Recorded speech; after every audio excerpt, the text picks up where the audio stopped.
आज हम आपसे निश्चित तौर पर चर्चा करेंगे। कई बार लोग पूछते हैं कि गोत्र कहाँ से आया, और फिर ब्राह्मण या फिर जो परंपराएं हैं उसमें जो गोत्र की प्रणाली है उसमें क्या अंतर है। अभी आप मिश्रा जी बता रहे थे कि कश्यप गोत्र का हम लोग नाम लेते हैं हुँ। शुरू में, जिसका संकल्प में हमें गोत्र पता नहीं होता है। इसके पीछे का क्या कारण है? हाँ, ये कि ब्राह्मण जब पूजन इत्यादि कराता है, हुँ, कोई विद्वान पंडित और हुँ, यजमान का अगर गोत्र नहीं पता होता है, हुँ, तो एक नियम है हुँ, कि वो कश्यप गोत्र उसके लिए कश्यप गोत्र का संकल्प करा देता है। हुँ।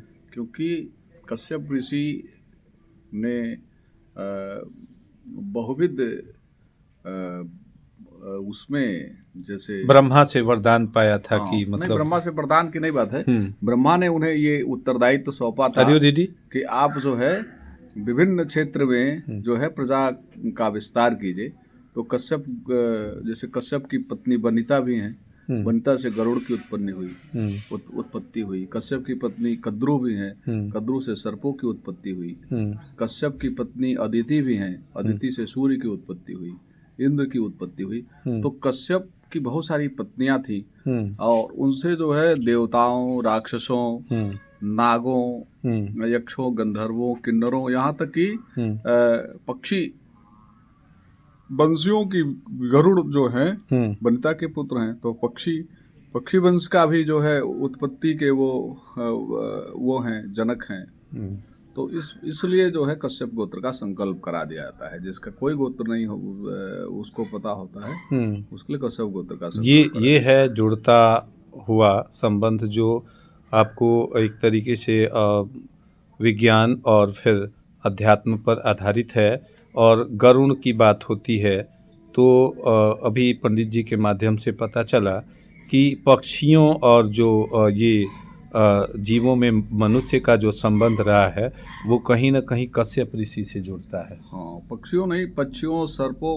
हुँ, कश्यप ऋषि को ब्रह्मा ने ऐसा धर्म में या शास्त्रों में ऐसा आता है, हुँ, ऐसा कथा पुराणों में आती है कि जो ब्रह्मा के 10 संतान हुए, हुँ, उनमें से सभी लोगों ने, कुछ लोगों उसमें से कुछ लोगों ने तो सांसारिक जीवन में वो होने से मना ही कर दिया। हुँ, तो कश्यप को ये और भी लोगों ने जो है संतान उत्पत्ति की और उनके प्रजा को आगे बढ़ाया। हुँ, लेकिन कश्यप ऋषि का बड़ा उसमें महत्वपूर्ण योगदान है। हुँ, कश्यप ऋषि ने देवताओं, राक्षसों, यहाँ तक कि पक्षी, हुँ, नागों और कई वंशावलियों में जो है हुँ। उनके वैवाहिक संबंध थे और उससे उन्होंने उन उन अ, उसमें जो है प्रजातियों में, हुँ। स्पेसीज़ में उन्होंने जो है वंश वृद्धि की। तो ये है एक तरीके से जो अध्यात्म और फिर विज्ञान का संतुलन, जिसके आधार पर हम थोड़ा-सा आप लोगों को रूबरू कराएँगे।